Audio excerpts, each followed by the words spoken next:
Hello, everybody. Welcome back to the Science Dispatch podcast. My name is Cameron English. Very excited to be with you as always. Joined by Dr. Chuck Dinerstein, Director of Medicine at the American Council on Science and Health. Chuck, it is so very good to see you. And it's nice to see you. We're beginning on a placidity score of 10, and we'll see where we go from there. I don't know. I don't even know if I could turn what we're talking about today into rage bait. So we'll see you'd have to be a desperate termite to turn on fiber. I love that phrase, desperate termite. That is terrific. All right, I have to work that into future conversations. So I've stolen math magic from you. And now I need to rip off desperate termite. Very, very well said, Dr. Dinerstein. Okay, so today's topic, very interesting, something we should all consider. But nevertheless, hopefully, if social media is any judge, I'm wrong about this, but hopefully it's something that people cannot get into a war about. And of course, I'm talking about whether or not you need to consume fiber. So this is an article by our resident dietitian, Angela Dowden. It's called The Fiber Debate. Could skipping it be a health hack? Now, spoiler alert, her answer is no. But she nevertheless dissects all the evidence that has been bantied about on social media, Chuck. So I'm going to skip the introduction because I'm already losing my voice a little bit. But maybe just take it away and maybe set this up, right? So she says there's the carnivores and they hate fiber, and then there's like the fiber maxers and they tell you all you need to eat is fiber. Right. And of course, the answer is that there is a middle path, which is the one that Angela ultimately is going to walk down. So the basics of this are the fact that there are many decades now of good research showing an association between ingesting fiber and lowering your risk for heart disease, diabetes, and in some cases cancer. Now, whether that is causal or not, we're not going to really be able to answer because that answer is still out there. But high amounts of fiber seem to be in aggregate, an important nutrient in our diet. And certainly if you think about plant versus meat, fiber is a significant portion of plants. They provide all the structural integrity to the plant.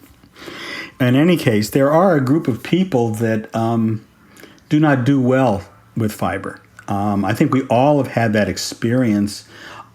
If we've not had a lot of experience with beans.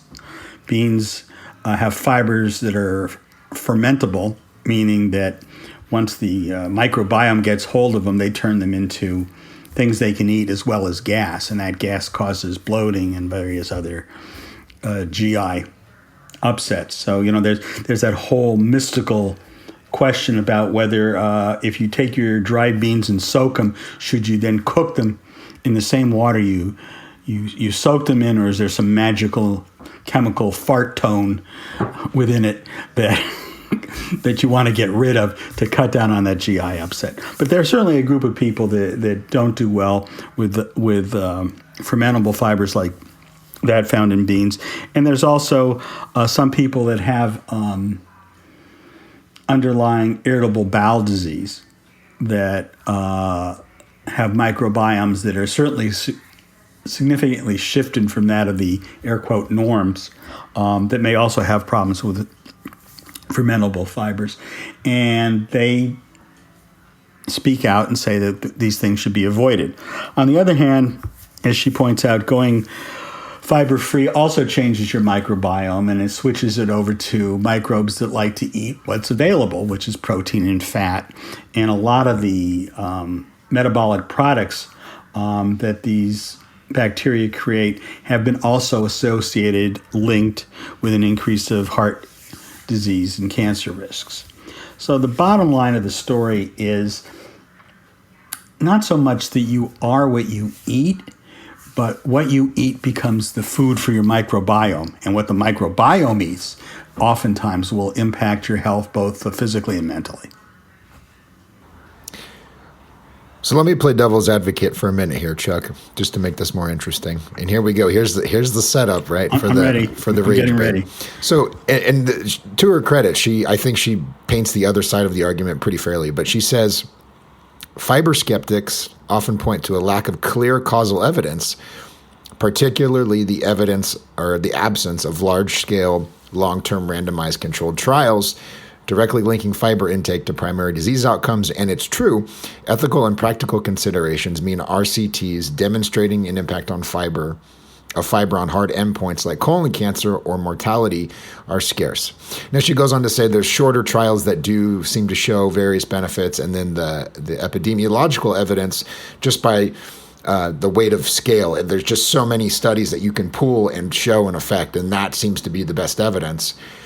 But it seems to me that within science, we can be very selective about the standards that we apply. So if we're talking about a vaccine skeptic like Kennedy, we'll hammer him on the fact that he draws from crappy epidemiological data, or we'll hammer him conversely about the fact that he calls for randomized data that is unethical to produce. But the determining factor seems to be, well, what's the outcome that we want to find? If we want to find a certain outcome, well, then certain sorts of evidence are acceptable. And then it's vice versa. And I don't mean to say that she's doing that here, but I do find it convenient that when there's a certain conclusion we can't reach, we go, well, it's not ethical to do that kind of a study. And in this case, I'm not sure why, because if you can get people to voluntarily go without fiber for however long, and then you just want to follow them and see what the effects are, I'm not sure. Like that would be different than saying we're going to deliberately withhold a measles vaccine from you and see how bad your life is, right? I think that would be unethical. But someone who says, I'm just not going to, eat apples for 10 years and then let's see what happens. What are your thoughts? Well, I wouldn't even bring it down along the lines of ethics. I think that it's just, there's no practicality, and there will never be a real world study to look at nutrition, because you can't isolate nutrition from all the rest of the things that go into making up our lives. You can, well, I know this is one of those boomer moments that'll age me. This is one of my favorite lines from Woody Allen's movie Sleeper, when he comes back 100 years later and he says, "Where are all my friends?" And he says, "Well, they're all dead." He said, "How could that be? They all ate brown rice." Because age takes them out no matter what your diet is. And so I think that it's a silly thing to try and isolate a particular nutrient or even a class of nutrients and say, we're going to study this, because we can't control for any of the other multiple variables in there. So I think we have to ultimately settle for studies that suggest a strong association or not. So for instance, let's go talk about the association between fiber and a less risk of cancer.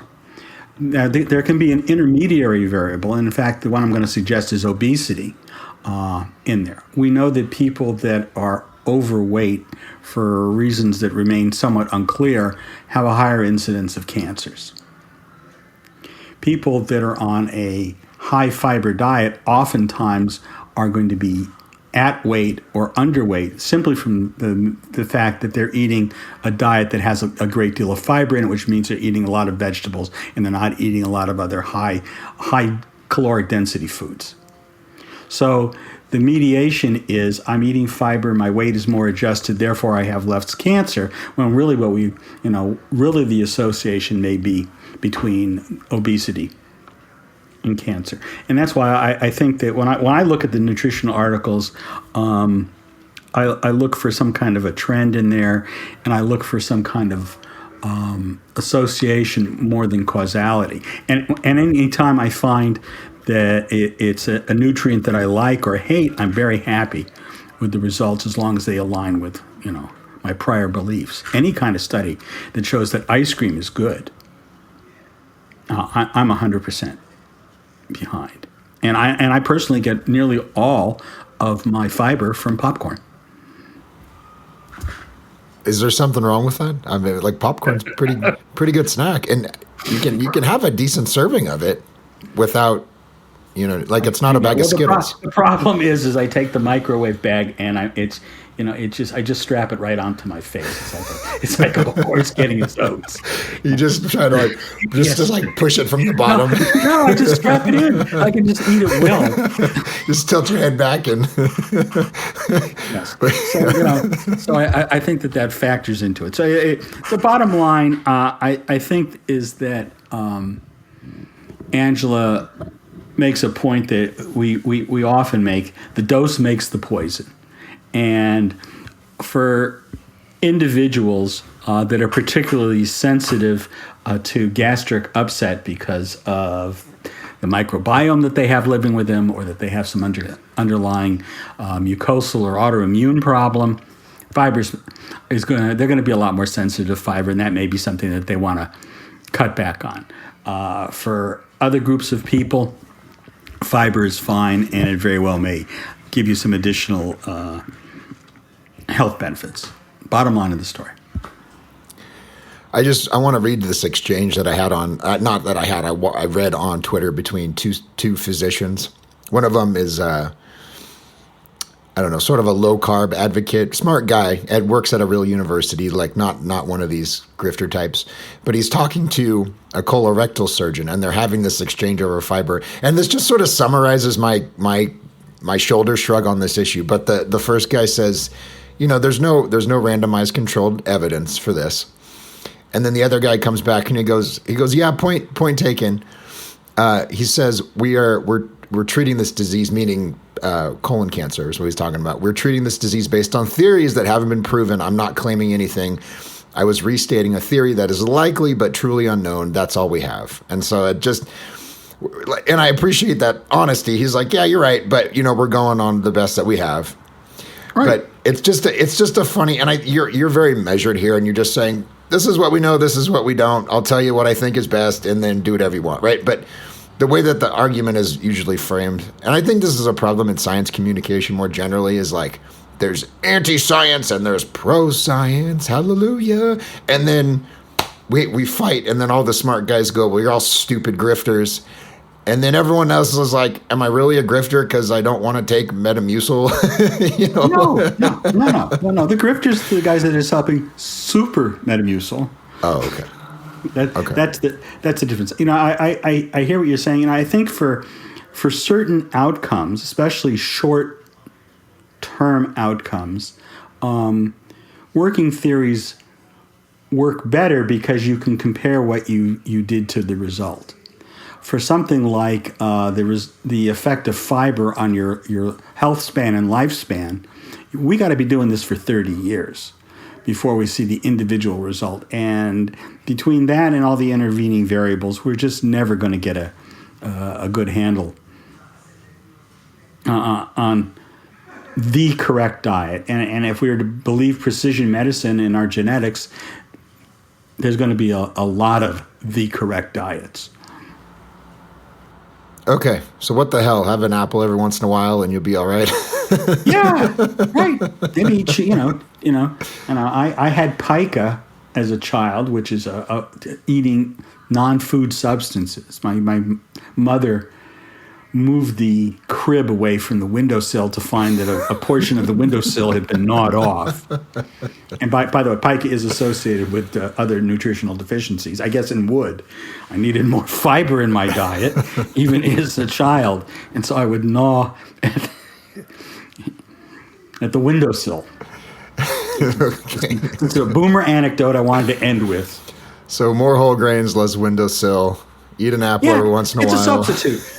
I couldn't get your whole grain Cheerios at that time in life. There's some windowsill available. Hopefully there is no asbestos. Hopefully there was no lead in the paint. Shit. So good. That would explain a lot. I could have been more than a surgeon if I had just not eaten that windowsill. I could have been an internist. I could have thought instead of done. There you go. Could have been a NASA scientist. You could have gone to Mars. Instead, you had to settle for saving people's lives with surgical tools. Anyways, okay. Once again, the story is called "The Fiber Debate: Could skipping it be a health hack? That's at acsh.org. While you're there, click the subscribe tab, punch in your email address. We will send you the stories that we publish. The ones you read are usually the ones we talk about. We are on X, we're on Instagram, we're on YouTube, we're on Facebook. ACSH Matter of Facts is the name, hosted by Anna Doloski, our thoughtful and funny colleague. 1-minute videos, infographics. If you want to learn some science and be entertained, go check out her work. Thank you very much, as always. We will see you next time.